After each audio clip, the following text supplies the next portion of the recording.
A proposal to add dedicated bus lanes to 96th Street. The city's transportation department wants to redesign the route, eliminating a traffic lane and adding a bus lane in each direction to speed up service on the M96 and M106 buses.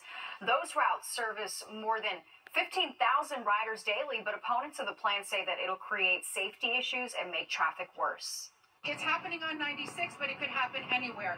We are just asking, be aware of what is happening, and we want to have a dialogue about this. In a statement, the DOT said 96th Street is one of the city's busiest crosstown routes, and dedicated bus lanes will make service faster and more reliable.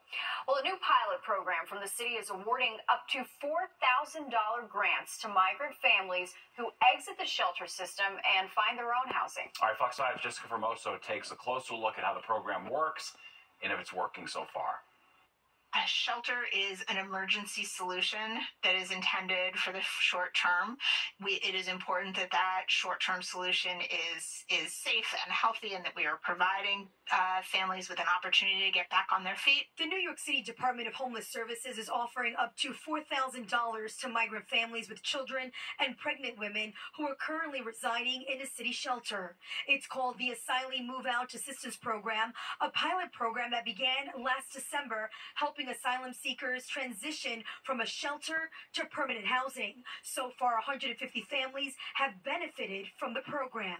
We've done 150 families starting about 7 months ago.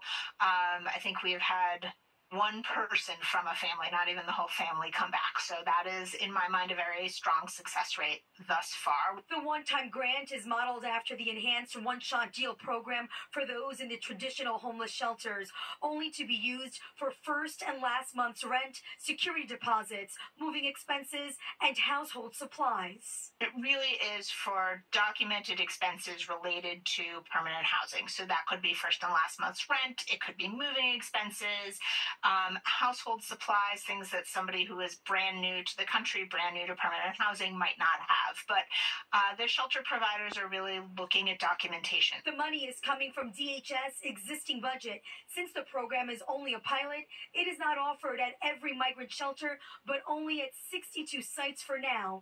The families themselves have to find housing, and once they do, they work with the not-for-profit providers operating at the shelters who help them with the process. It makes financial sense because shelter is very expensive, and this is a targeted one-time payment. It would be a great support to be able to have our own space, to be able to socialize directly with our families. The children suffer the most being bounced around, just no stability. In Midtown, I'm Jessica Formoso, Fox 5 News. Well, lifting